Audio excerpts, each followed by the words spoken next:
Hey, what's going on, guys? Welcome back to To Be Determined. Today we are going to be talking about inflation. Yeah, that economic thing that everybody's talking about in real life. It's in video games now. We're not just going to whine and complain about it. We're going to actually present some good solutions. And I know I'm not a genius, so if you guys have any solutions, feel free to leave those in the comments as well.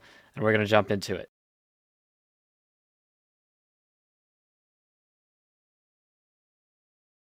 All right, so inflation. For those of you that don't know what I'm talking about, inflation is basically just how much your money is worth. For instance, if I withdraw all the money that I have right now, it adds up to almost a billion. Now, this billion coins can buy me quite a bit right now, but it can't buy me a Hyperion. Currently, Hyperions are valued at about 2.7 billion coins if they have Wither Impact, which is all three of the Wither Scrolls on it. But a year ago, this would have been enough to get me a Hyperion. So why isn't it now? Well, that's basically because there are more coins in the game now than there were a year ago. Like, a lot more. We can talk about it in terms of percentages. So basically, let's say the Inferno Apex is going to be worth, in this theoretical world, 0.1% of all coins in the game. Now, if there's more coins in the game, then the amount of coins that it costs increases, but the percentage should stay around the same. So 0.1% of all the coins a year ago would have been around a billion, but 0.1% of the coins now is maybe 2.5 billion. So you can see how that's kind of an issue. The amount of coins I have right now, I could have bought an Apex a year ago, but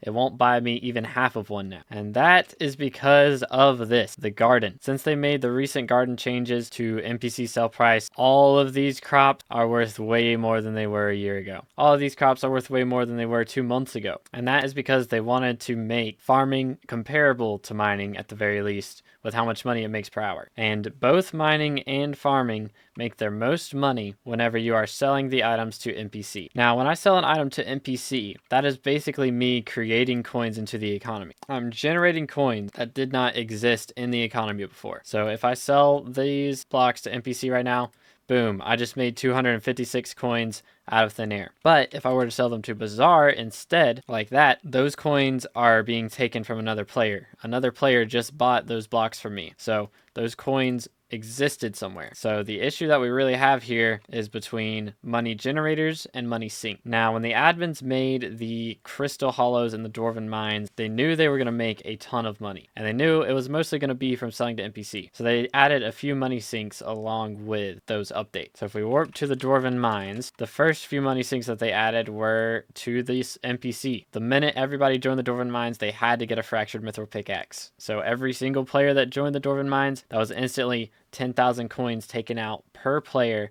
taken out of the economy, and basically just thrown into the void. The current money sinks that we have are NPCs like this, as well as all of these minions here. There's also auction house and bazaar tax. So basically, whenever you sell an item on the auction house, if I were to sell my melon dicer for 500 million and we go to create an auction, you can see there's a creation fee. So that creation fee is the coins that are voided whenever I create this auction. Same thing goes with bazaar. There's a little bit of a tax there as well. Some other money sinks that are in the game. One they added when they added in crystal hollows is joining the crystal hollows costs you 10,000 coins. Every time somebody goes into the crystal hollows, that's 10,000 coins thrown into the void. There's also now opening dungeon chests. Whenever you can open dungeon chests, those coins that you use for that thrown into the void. Same thing for dark auction and slayers. So those are the big money sinks that we have in the game right now, and those combated pretty well with the money generating methods that came with the mining update. But now we have the issue of the garden update. They've added in a ton of new ways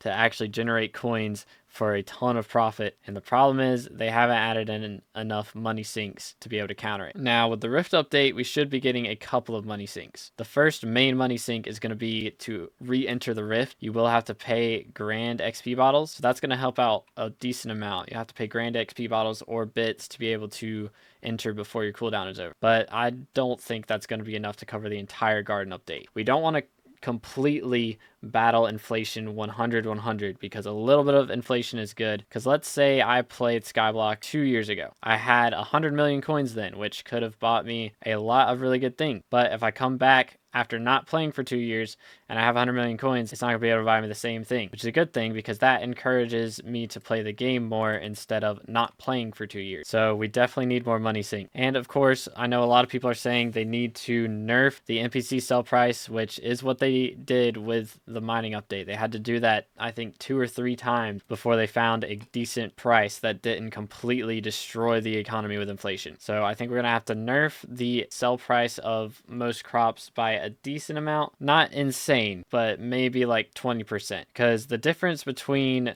garden update and the crystal hollows is for garden, I can just do /warp garden, go into here, go and be like, all right, I want to farm wheat today. Come over here, boom, I can instantly make within the first 10 minutes a couple million coins. The problem with mining was that you warp to the mine, you have to go into a lobby, and then you have to spend 20 minutes or so setting up your mining route. And after those 20 minutes of not making much coins, you can start making millions an hour. Plus, you have to pay 10,000 coins to start your route. And every 5 hours, you have to pay it again. So how could they implement something like this into Garden? I do think there could be a decent way to put some money sinks into Garden. Now, I don't think doing an entry fee is good. Like Crystal Hollow's entry fee, that wouldn't work very well for Garden. But what I do think would work is implementing a fee to get visitors. So visitors are really like the crystal nucleus run of the Garden. Every time I get a visitor, there's a chance that I'm getting an overgrown grass instead of getting like a quick claw or an alloy. Now, visitors themselves are a little bit of a money sink because you do have to give them items every time, but most of the time you're going to be mining those items yourself. So they're really, really cheap, not a ton of a money sink. So I do think we need to start putting a fee on those guys. Maybe you pay, depending on your garden level, to get a visitor, and you can pay more amounts of money or less amounts of money to have higher rarity visitors. So let's say I want to get Sirius here. I could pay maybe 50,000 coins to get a higher chance at a legendary visitor, which also has a higher chance of giving me a rare drop. Or I could pay maybe 5,000 coins just to spawn in any visitor. I do think this would also still have to have the time limit that it has on it